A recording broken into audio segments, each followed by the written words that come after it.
પ્રયાસ હાથ ધર્યો હતો, પરંતુ ડોક્ટરે પાછળથી પોતાના હાથ અદ્ધર કરી દીધા હતા। તેથી કંટાળેલા તૌસીફભાઈએ છેવટે પોતાની પત્ની જોડે થયેલી બેદરકારીની સામે ન્યાય પ્રાપ્ત કરવા માટે કોર્ટના દ્વાર ખખડાવ્યા હતા। હું આનંદ હોસ્પિટલમાં મારી વાઈફની મેં ટ્રીટમેન્ટ કરાવી છે, બધું કરાવ્યું હતું અને પ્લસ 7મા મહિનાની એની રિપોર્ટ કરાવી, રિપોર્ટ એકદમ નોર્મલી આવી। એના પછી હું નોર્મલી ચેકઅપ માટે મારી વાઈફને આનંદ હોસ્પિટલ લઈને ગયો। ત્યાં આનંદ હોસ્પિટલમાં લઈને ગયો તે ખાલી રૂમમાં લઈ ગયા અને 5 જ મિનિટમાં આવીને મને એવું કીધું કે તમારી વાઈફના બાળકે પેટમાં જાચરું કરી દીધો છે, એટલે તરત જ સિઝેરિયન કરવું પડશે। તો સિઝેરિયન કરવા માટે મેં મમ્મીને ફોન કર્યો, મમ્મી લોકો આવીને તરત 5:30 વાગ્યાની આસપાસ સિઝેરિયન કર્યું અને સિઝેરિયન પછી મારી બેબીનો જન્મ થયો।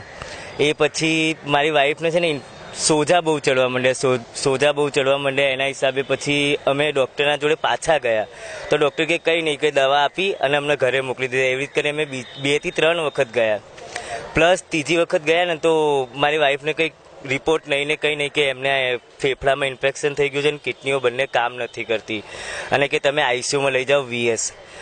તો અમે વીએસ લઈ ગયા, તે અમે અમારી ફાઇલ માંગી, ફાઇલ પણ ના આપી ને કે હું તમને ચિઠ્ઠી લખી આપું છું, તમે વીએસ લઈ જાઓ। અમે વીએસ ગયા, વીએસના ડૉક્ટરે કીધું કે આની જે પહેલાંની કાર્યવાહીની જે ફાઇલો છે એ લઈને આવો।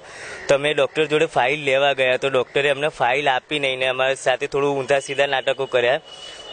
પ્લસ મારા ભાઈએ દાડી લીમડા પોલીસ સ્ટેશનમાં ફોન કર્યો, ત્યાંથી દાડી લીમડાથી પોલીસ આવી અને ડૉક્ટરને અમને બધાને પોલીસ સ્ટેશન લઈ ગઈ। ત્યાંથી પોલીસે પણ કીધું કે ભાઈ આમની ફાઇલ જે છે એ આપી દો, પણ ત્યાંથી અમને ફાઇલ આપી નહીં કે તમે મને કોરા કાગળ ઉપર સહી કરી દો ત્યારે અમે તમને ફાઇલ આપીએ। તો વીએસ હોસ્પિટલથી અમે મારી વાઈફને ડિસ્ચાર્જ કરી બોડી લાઇન હોસ્પિટલ લઈ ગયા। તો ત્યાં બી બોડી લાઇન હોસ્પિટલવાળાઓએ પણ એ કીધું કે આ ભાઈ આનંદ હોસ્પિટલના બેદરકારીના હિસાબે આવું છે। પછી બોડી લાઇન હોસ્પિટલમાં અમે રોકાયા પણ પ્લસ અમારા જોડે પૈસાની સગવડ નથી, એ હિસાબે અમે પાછા વીએસ આવ્યા।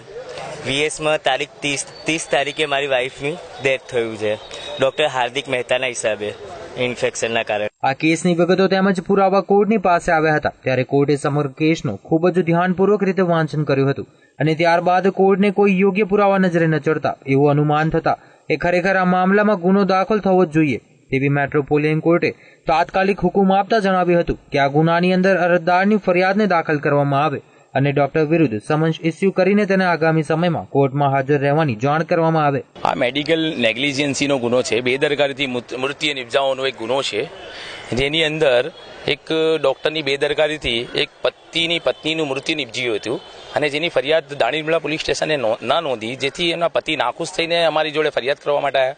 અમે પ્રાઇવેટ ફરિયાદ મેટ્રો કોર્ટ નંબર 14માં દાખલ કરી। મેટ્રો કોર્ટ નંબર 14ની અંદર ફરિયાદ વંચાણે કોર્ટે લીધી, એની ઉપર અમે પેપર્સ રજૂ કર્યા, જજમેન્ટ્સ રજૂ કર્યા અને ફોટો પણ રજૂ કર્યા જે મરી ગઈ છે દીકરીના। ત્યાર પછી કોર્ટે એને સાંભળ્યા પછી કોર્ટને એવું તથ્ય લાગ્યું કે હા ગુનો બને છે, તો કોર્ટે જે આનંદ હોસ્પિટલના જે ડૉક્ટર છે હાર્દિક મહેતા તેમની સામે સમન્સ ઇસ્યુ કરેલ છે।